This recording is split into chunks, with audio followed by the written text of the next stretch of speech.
Yes, మనతో పాటు DYFI రాష్ట్ర కార్యదర్శి కోట రమేష్ ఉన్నారు. కోట రమేష్, చెప్పండి, ఈరోజు పవన్ కళ్యాణ్ ఢిల్లీలో మాట్లాడుతూ పూర్తిగా చలిచీమల చేతకి ఎలాగైతే సర్పం ఇదవుతుందో అలాగే పూర్తిగా ఇప్పుడు వచ్చినటువంటి కాక్రోచ్ జనతా పార్టీ కూడా నాకు అలాగే కనిపిస్తుంది అన్నారు. ఈ వ్యాఖ్యలు ఎలా చూడాలి? రమేష్ గారు, మీకు వినిపిస్తుందా? హలో రమేష్ గారు, వినిపిస్తుందా? వినిపిస్తుంది. మీరు ఈరోజు పవన్ కళ్యాణ్ మాట్లాడుతూ చలిచీమల చేత చెప్పి సర్పం ఎలా అయితే చనిపోతుందో అలాగే నాకు కొత్తగా వచ్చినటువంటి కాక్రోచ్ జనతా పార్టీ కూడా అలాగే కనిపిస్తుంది అన్నారు. ఈ వ్యాఖ్యలను ఎలా తీసుకోవాలి? ఇప్పుడు చలిసీమలన్నీ కలిసి ఒక విషసర్పం మీద దాడి చేసి చంపినటువంటి పరిస్థితి అంటే విషసర్పం ఎవరు ఇవ్వాలా? కాక్రోచ్ జనతా పార్టీ అంటున్నారు. కాదు, అది మేము ఇట్లా అంటున్నాం. విషసర్పం అనేది మనువాద బీజేపీ పార్టీ దేశానికి పట్టినటువంటి ఒక విషసర్పం. చలిసీమలన్నీ ఐక్యమయ్యి ఒక విషసర్పాన్ని చంపినటువంటి అంటే అది మతోన్మాద బీజేపీని చంపడం కోసం వస్తున్నటువంటి వాళ్ళు వీళ్ళంతా యువత. ఎందుకని యువతలో తిరుగుబాటు వస్తుంది? 12 ఏండ్ల బీజేపీ పాలనలో పెరిగినటువంటి నియంతృత్వ ధోరణులు, మత రాజకీయాలు, మతోన్మాద రాజకీయాలు, 2 కోట్ల ఉద్యోగాలు ఇస్తానని చెప్పేసి మోసం చేయటం, యువతని అనేక సందర్భాల్లో అవమానకరంగా మాట్లాడటం, విద్యా వ్యవస్థని నాశనం చేయటం, విద్యా వ్యవస్థలో సరళీకరణ, కార్పొరేటీకరణ, కాషాయీకరణ విధానాలు అమలు చేయడం ఫలితంగా నిరుద్యోగులలో, విద్యార్థులలో పెద్ద ఎత్తున ఆందోళన వచ్చింది. ఇప్పుడు ఈ అసంతృప్తి వచ్చింది. విషసర్పం అంటే నరేంద్ర మోడీ పరిపాలిస్తున్నటువంటిది. విషసర్పం అంటే ఎవరి వాళ్ళ భారతదేశానికి? చలిసీమలంటే నిరుద్యోగులు ఐక్యంగా పోరాడుతున్నటువంటి వాళ్ళు. ఎవరైతే 12 ఏళ్లుగా నిరుద్యోగుల ఉద్యోగాలు రాకపోగా ఉద్యోగాలు ఇస్తామని మోసం చేసిన ఫలితంగా ఇవాళ ఐక్యమవుతున్న వాళ్ళు నిరుద్యోగులు. చలిసీమలంతా నిరుద్యోగులు లాంటి వాళ్ళు, విద్యార్థులు. అందుకనే చలిసీమల చేతుల్లో ఎవరు బలవుతారు? విషసర్పం ఎవరు? ఒక భయంకరమైన ఒక విషసర్పం ఎవరంటే అది ఈ దేశంలో ఉన్నటువంటి మనువాద పార్టీ బీజేపీ పార్టీ కదా. మేము ఒకటే అడుగుతున్నాం, పవన్ కళ్యాణ్ గారికి నిజంగా ఈ దేశం పట్ల ప్రేమ ఉన్నా, తెలుగు రాష్ట్రాల ప్రజల పట్ల ప్రేమ ఉన్నా 2 కోట్ల ఉద్యోగాలు ఎందుకు ఇవ్వలేదని ఢిల్లీ నుంచి అడగమని చెప్పనండి. కాదు రమేష్ గారు, చెప్పండి. పెట్టారు కదా రమేష్ గారు, ఒక్క నిమిషం. కాక్రోచ్ జనతా పార్టీ అనేది అటు విద్యార్థులకు నీట్ ఎగ్జామ్ కి సంబంధించి ఒక ఉద్యమంగా ఒక జేఏసీ లాగా ఏర్పడినటువంటి ఒక ప్లాట్ఫామ్. ఇప్పుడు అది పూర్తిగా ఒక రాజకీయ పార్టీ ధోరణిగా మారిపోతుంది. అంటే మీరు కూడా అటు పదవుల కోసమే ఈ కాక్రోచ్ జనతా పార్టీ వచ్చినట్టుగా అభిజిత్ దీప్కే వ్యవహార శైలి చూస్తే కనిపిస్తుందని ఆరోపణలు కనిపిస్తున్నాయి. తిరుపతి రెడ్డి గారు, చెప్పండి. కాక్రోచ్ జనతా పార్టీని ఉద్దేశించి అటు పవన్ కళ్యాణ్ ఈరోజు కీలక వ్యాఖ్యలు చేశారు. అదేంటంటే చలిచీమలన్నీ కలిసి ఎలా అయితే సర్పాన్ని చేస్తారో నాకు కాక్రోచ్ జనతా పార్టీని చూస్తే అలాగే కనిపిస్తుంది అని. అయితే ఇప్పుడు కాక్రోచ్ జనతా పార్టీ కూడా ఒక నీట్ ఎగ్జామ్స్ కోసం ఉద్భవించింది, మేము అటు విద్యార్థుల తరఫున పోరాడడానికి అని చెప్పి ఒక సోషల్ మీడియా వేదిక కలిసినటువంటిది. ఇది రాను రాను ఒక రాజకీయ పార్టీగా ఈ వ్యవహార శైలి కనిపిస్తుంది.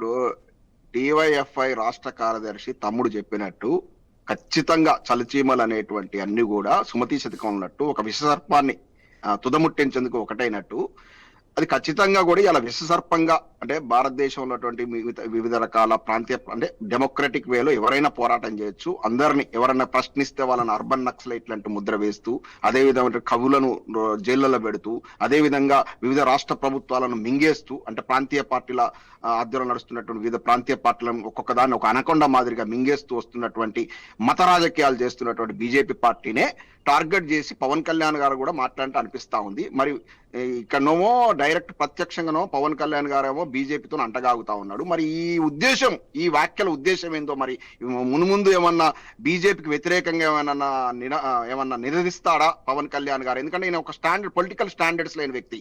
చెగువేరా సిద్ధాంతం నుంచి సనాతన ధర్మానికి మారిండు. మళ్ళా చెగువేరా సిద్ధాంతానికి కన్నా పోతాడా అనేది ఈయన, ఎందుకంటే ఫ్లిప్ అవుతా ఉంటాడు. ఏ ఊరు పోతే ఆ ఊర్లో నేనే పుట్టిన అంటాడు. ఇప్పుడు 9 ఊర్లలోనో 10 ఊర్లలో బహిరంగ సభల్లో నెల్లూరులో పుట్టినా అన్నాడు, బాపట్ల పుట్టినా అన్నాడు. అట్లనే ఈయనకు ఒక సిద్ధాంతం అంటూ లేదు.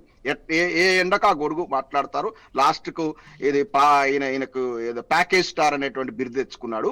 సో ఈ పవన్ కళ్యాణ్ ఉద్దేశాన్ని పక్కకు పెడితే నిజంగా కూడా బీజేపీ అనేటువంటి ఒక విషసర్పాన్ని తుదముట్టించడం కోసం పొలిటికల్ వ్యాక్యూమ్ ఉంది దేశవ్యాప్తంగా. ఇప్పుడు చూడండి, తమిళనాడు లోపల డిఎంకే ఏడిఎంకే సాంప్రదాయ రాజకీయాలతో విసుగు చెందిన వాళ్ళు ప్రజలు అసలు అడ్రస్ లేనటువంటి విజయ్ని ఆ టీవీక పార్టీని తీసుకొచ్చి అందలం ఎక్కించారు. కేజ్రీవాల్ ఆధ్వర్యంలో వచ్చినట్టు ఆమ్ ఆద్మీ పార్టీని బీజేపీ కాంగ్రెస్ యొక్క రాజకీయాలు నచ్చక ఢిల్లీలో అదే విధంగా పంజాబ్ లో అందలం ఎక్కించిన ఉదంతాన్ని చూసాం. అంటే ఒక పేరు ప్రఖ్యాతులు లేని వాళ్ళు కూడా సడన్ గా వచ్చి నాయకులు అవుతున్నారు, ముఖ్యమంత్రులు అవుతున్నారు. అంటే పొలిటికల్ వ్యాక్యూమ్ ఉన్న చోట ఇది ప్రాబ్లం. ఇలాంటి సిచ్యువేషన్ వచ్చింది. ఇప్పుడు దేశవ్యాప్తంగా రాహుల్ గాంధీ అనేటువంటి వ్యక్తి ఫెయిల్యూర్ అపోజిషన్ లీడరు. కాబట్టి కాంగ్రెస్ పార్టీ అన్ని రకాల ఫెయిల్ అయింది. ఇక్కడ సాక్షాత్తు తెలంగాణలో ముఖ్యమంత్రి గారు బీజేపీతో సన్నిహితంగా మెదులుతూ బహిరంగ వేదికలు స్నేహాస్తాన్ని అందిస్తుంటే ఇవాళ సాక్షాత్తు ఏఐసిసి పరిశీలకురాలు మీనాక్షి నటరాజన్నే వీళ్ళు చేసిన వెన్నుపోటు రాజకీయాలు తెలంగాణ కాంగ్రెస్ నాయకులు వెన్నుపోటు వల్ల ఓడిపోతే ఇవన్నీ చూస్తూ కూడా కాంగ్రెస్ పార్టీ ఏం చేయలేని దుస్థితిలో, రాహుల్ గాంధీ ఏం చేయని దుస్థితిలో ఉన్నాడు. కాబట్టి దేశవ్యాప్తంగా బీజేపీ పార్టీకి వ్యతిరేకంగా యువతంతా కూడా ఇప్పుడు ఉద్యమించేటువంటి పరిస్థితి కనపడుతున్నాయి. రానున్న రూపంలో ఇది పెనుముప్పుగా వాటిల్లుతుంది.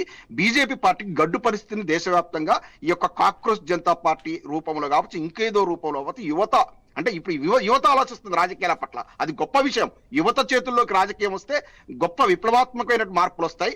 ఎందుకంటే ఉద్యమంలో కావచ్చు, తెలంగాణలో కూడా సంప్రదాయం వచ్చే అవకాశం,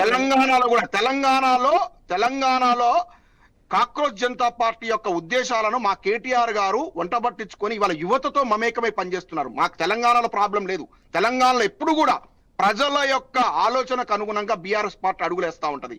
మహానాయకులు కేసీఆర్ గారేమో తెలంగాణ ఇంట్రెస్ట్ కోసం అన్ని వర్గాలను కలుపుకుపోతే యువతను ఆకట్టుకోవడంలో మా వర్కింగ్ ప్రెసిడెంట్ గారు, రైతులను ఆకట్టుకోవడంలో మా హరీష్ రావు గారు ఎప్పుడు ముందుంటారు. కాబట్టి బీఆర్ఎస్ పార్టీకి వచ్చిన నష్టమే లేదు తెలంగాణలో.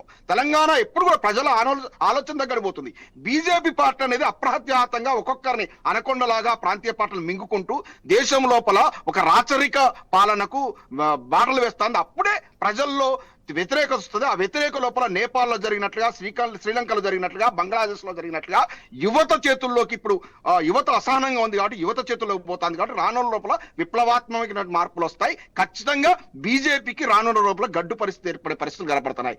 ఈ వీటికి తోడు నీడగా బీఆర్ఎస్ పార్టీ కావచ్చు, మమతా బెనర్జీ గారి పార్టీ కావచ్చు, డిఎంకే పార్టీ కావచ్చు, కమ్యూనిస్టు వామపక్షాలు కావచ్చు, డివైఎఫ్ఐ లాంటి కొంచెం తీవ్రంగా ఆలోచించేటువంటి వామపక్షవాదులు కావచ్చు కలిసి వస్తారు. కలిసి వచ్చినప్పుడు రేపు రానున్న రోజు లోపల మళ్ళా ప్రజాస్వామ్యం నెలకొనడానికి ఈ యొక్క ఉద్యమాలు, సిజేపీ లాంటి ఉద్యమాలు ఊపిరి పోస్తాయని ప్రగాఢ విశ్వాసంతో ఉన్నా. ఎందుకంటే ఇందిరాగాంధీ గారు కూడా ఏకఛత్రాధిపత్యంలో 40-50 ఏళ్ళు పరిపాలించారండి వాళ్ళ కాంగ్రెస్ పార్టీ కూడా.